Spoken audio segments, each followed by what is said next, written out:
समन्वितः सिद्ध्यसिद्ध्योर्निर्विकारः कर्ता सात्विक उच्यते।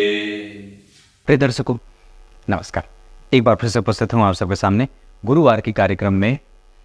जैमिनी ज्योतिष के अंतर्गत आत्मकारक ग्रह को आप जानते हैं, जो आपकी कुंडली में सर्वाधिक अंशों के साथ ग्रह विराजमान है वो आत्मकारक ग्रह है।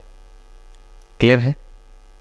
अब प्रश्न ये उठता है कि सिर्फ आत्मकारक ग्रह के आधार पे हम कैसे ये जान सकते हैं कि व्यक्ति के जीवन में धन की स्थिति कैसे रहने वाली है या कैसा वो कितना धन कमा पाएगा।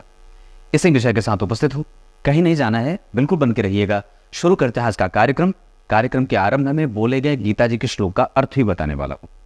प्रश्न ये उठता है कि आपकी कुंडली में जो भी ग्रह आत्मकारक बनता है, जो भी सूर्य से लेकर के राहु और केतु को नहीं छोड़ते, मतलब राहु और केतु को नहीं लेते, पर सूर्य, चंद्रमा, मंगल, बुध, गुरु, शुक्र, शनि, इतने ग्रहों में जिस ग्रह के पास आपकी कुंडली में सबसे ज्यादा डिग्री का बल है, सबसे ज्यादा, और वो ग्रह जहां बैठा है उससे दूसरे, उससे पांचवें, उससे चौथे और उससे आठवें, क्या बात कही? आत्मकारक ग्रह जहां बैठा है वहां से दूसरे, वहां से चौथे, वहां से पांचवें और वहां से आठवें अगर कोई शुभ ग्रह बैठा है तो जातक राजा के सदृश धनवान होने वाला होता है।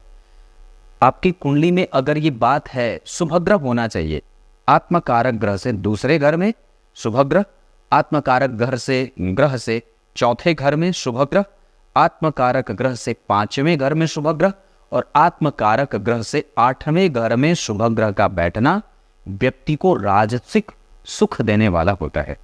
और यही नहीं, एक बात और है, आपकी कुंडली में पाराशर ज्योतिष के आधार पे आपकी कुंडली में जो ग्रह कारक है, जैसे धनु लग्न की कुंडली में गुरु और मंगल और सूर्य, तुला लग्न की कुंडली के लिए देव गुरु बृहस्पति नहीं शनि कारक होते हैं, शनि। तो आपकी कुंडली का जो भी ग्रह कारक ग्रह है उससे तीसरे और छठवें, क्या बात कही मैंने?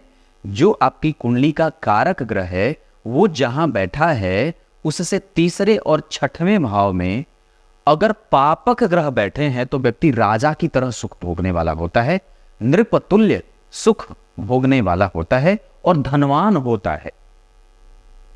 अब तीसरा सिद्धांत यह कहता है कि जन्म कुंडली के लग्न से और सातवें भाव से, जन्म कुंडली के लग्न से और सातवें भाव से भी अगर दूसरे घर में, पांचवें घर में, चौथे घर में और आठवें घर में शुभ ग्रह बैठे हो तो व्यक्ति राजा की तरह सुखपूर्वक जीवन जीने वाला होता है। उसके पास धन की समस्या नहीं होती, वो धनवान होता है। ये तीन सिद्धांत, जिसमें मैंने पहले आत्मकारक ग्रह पे चर्चा की, उसके बाद आपके कारक ग्रह पे बताया और उसके बाद आपके लग्न और सप्तम भाव से पापक ग्रह का नहीं शुभ ग्रह का बताया। कारक ग्रह से तीसरे और छठवें अगर पापक ग्रह बैठेंगे तो व्यक्ति को राजसिक सुख देने वाले होते हैं। और जन्म कुंडली में लग्न और सातवें भाव से अगर दूसरे, चौथे, पांचवें और आठवें घर में शुभ ग्रह बैठेंगे तो व्यक्ति को नृपतुल्य सुख देने वाले होते हैं। राजा की भांति व्यक्ति सुखी और धनवान होता है, नौकरी वाला होता है, पदस्थ होता है, व्यापारी हो तो व्यापार मंडल का अध्यक्ष बन जाए, ऐसा। उसके पास नौकर चाकर, गाड़ी, भवन, भूमि, सुख कभी खत्म नहीं होते। अब आइए गीता जी के श्लोक का अर्थ बता देता हूं। गीता जी के 18वें अध्याय के 26वें श्लोक में सात्विक कर्ता के बारे में चर्चा की है भगवान ने। राग रहित और बिल्कुल ही सत्य का पालन करता हुआ, धर्म में तर्क न करता हुआ, शास्त्र में वितर्क और तर्क और कुबुद्धि न रखता हुआ, अपने बड़ों की बात मानता हुआ, शास्त्र के हिसाब से जीवन जीता हुआ जो व्यक्ति कार्य करता है उसे श्रेष्ठ कर्म कहा जाता है, उसे श्रेष्ठ कर्ता कहा जाता है। सबसे बढ़िया कर्ता कौन है? सात्विक कर्ता, जिसमें उसने अपने कर्म में अपने धर्म को देखा, अपने गुण दोष को देखा, अपने वर्ण को देखा और चिंतन करके हर एक तरीके से जो बात सटीक होती है उसके आधार पर वो अपना कर्म तैयार करता है। कुछ इसी तरीके से आज के कार्यक्रम का समापन करते हैं। ये जैमिनी ज्योतिष का सिद्धांत था जो मैंने आपको बताया है। तब तक के लिए बहुत बहुत नमस्कार।